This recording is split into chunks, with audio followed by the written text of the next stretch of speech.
చిలకడ దుంపతో ఫ్రై చూపిస్తున్నానండి. మామూలుగా ఈ చిలకడ దుంపల్ని ఉడికించుకోనో, లేదంటే డైరెక్ట్ స్టవ్ మీద కాల్చుకోనో తినటం అలా చేస్తూ ఉంటారు.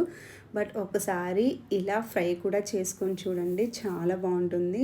ఇలా ఫ్రై మనము డైరెక్ట్‌గా అయినా తినొచ్చండి. చాలా బావుంటుంది స్వీట్‌గా.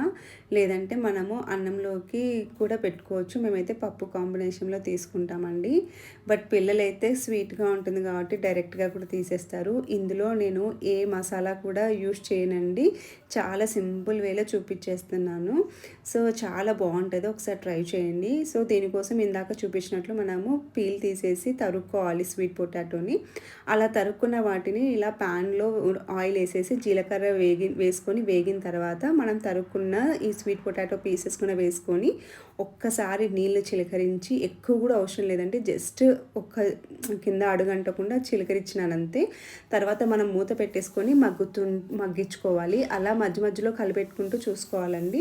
సో, ఇప్పుడు నేను కాయ ఉడికిందో లేదా అని చూస్తున్నాను. సో, నాకైతే కాయ బాగా మగ్గిపోయింది. ఈ ఈ స్టేజ్‌లో నేనైతే ఒక్క టేబుల్ స్పూన్ బెల్లం వేసానండి. నేను తీసుకున్న స్వీట్ పొటాటో కొంచెం స్వీట్ తక్కువ ఉంది. అందుకని నేను ఒక్క టేబుల్ స్పూన్ వేసాను. అలా అదంతా కరిగిపోయి పట్టేదానికి ఒక 2 మినిట్స్ వదిలేసానండి.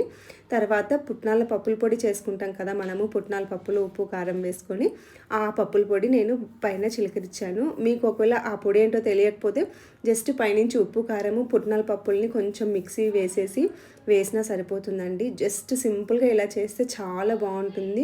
మనం ప్లెయిన్‌గా కప్‌లో అయినా పెట్టుకొని తినొచ్చండి. లేదంటే ఇలా అన్నంలోకైనా కాంబినేషన్ ఏదైనా ఫ్రై కావాలనుకున్న వాళ్ళు ఇలా దీన్ని పెట్టుకొని తినొచ్చు. చాలా బావుంటుందండి. సో, అలా నేను ఆ పప్పుల పొడి కూడా వేసిన తర్వాత కలపెట్టేసి కొంచెంసేపు ఒక 2 మినిట్స్ మగ్గిచ్చానంతే. సో, ఇలా అన్నంలోకైనా డైరెక్ట్‌గా అయినా తినొచ్చు. చాలా బావుంటుంది. ఒకసారి ట్రై చేసి చూడండి. Thank you for watching.